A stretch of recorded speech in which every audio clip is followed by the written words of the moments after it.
My name is Rick Tate. I have the pleasure to be a pastor in the United Methodist Church.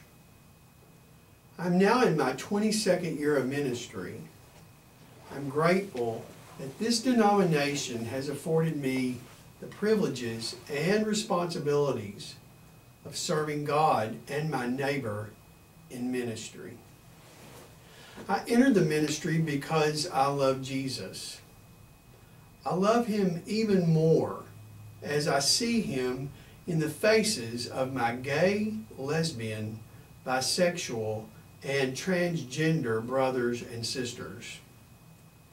The purpose of this video is to make a plea for justice, addressing the need to change the language in our book of discipline regarding its stance toward gay, lesbian, bisexual, and transgender people.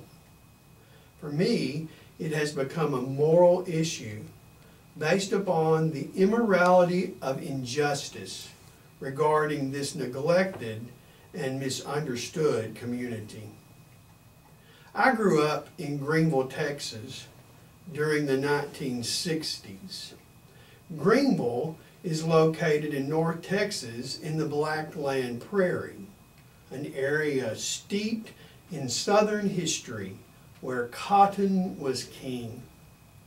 I remember a sign that used to hang above the main street of our community.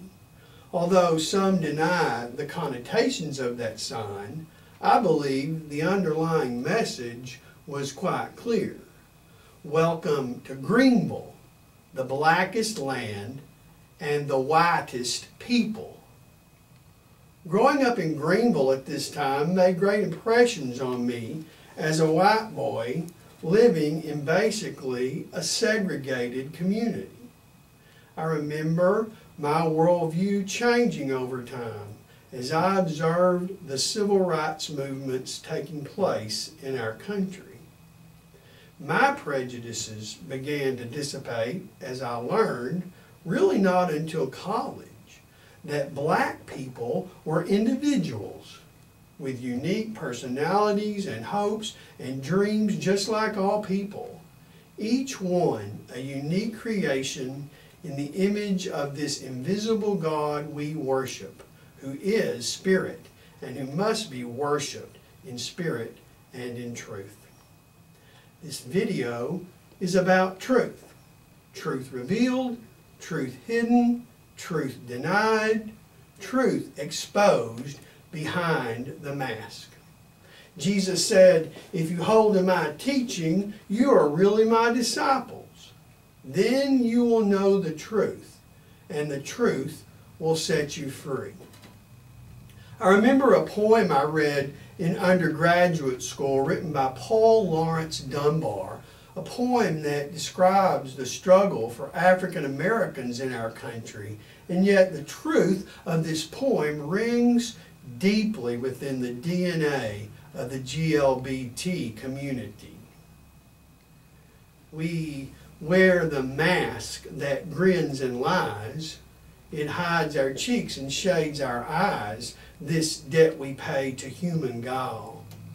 With torn and bleeding hearts we smile and mouth with myriad subtleties. Why should it be otherwise in counting all our tears and sighs? Nay, let them only see us while we wear the mask. We smile, but oh, great Christ, our Christ, to thee from tortured souls arise. We sing, but oh, the clay is vile beneath our feet and long the mile. But let the world dream otherwise. We wear the mask. I came across a piece written by Rachel Held Evans on her blog. It's a fictitious letter written by congregations to their pastors, and it addresses again that hunger and thirst for truth and the desire for leaders in ministry who will proclaim that truth no matter what the personal cost. I'll share it in part. Dear pastors, tell us the truth. Tell us the truth when your studies lead you to new ideas that might stretch our faith and make us uncomfortable. And those of us who stick around will never forget that you trusted us with a challenge.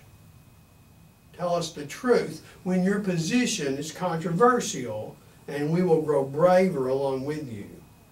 Tell us the truth when all that is left is hope, and we will start digging for it. Tell us the truth when the world requires radical grace, and we will generate it. Tell us the truth, even if it is surprising, disappointing, painful, joyous, unexpected, unplanned, and unresolved, and we will learn that this is what it means to be people of faith. Tell us the truth, and you won't be the only one set free. Love the congregation. When I read the language in our book of discipline, the passages pertaining to homosexuality, I realize what this language creates in the heart and soul and mind and spirit of a GLBT person who must confront this language. A spiritual schizophrenia, a split personality in the spirit rooted in a perverse dichotomy that says homosexual persons, no less than heterosexual persons, are individuals of sacred worth. But the United Methodist Church does not condone the practice of homosexuality and considers this practice incompatible with Christian teaching. Therefore, self-avowed practicing homosexuals are not to be certified as candidates, ordained as ministers, or appointed to serve in the United Methodist Church. Imagine if you or a gay, lesbian, bisexual, or transgender United Methodist laity or clergy person and had to come to terms with this language, this spiritual schizophrenia in your own life every single day. Imagine how you would feel if the references were to you as an African American, or as a woman, or as a divorced person, or any other way you might be singled out for your unique difference and told that your difference, that your uniqueness was both acknowledged as well as condemned.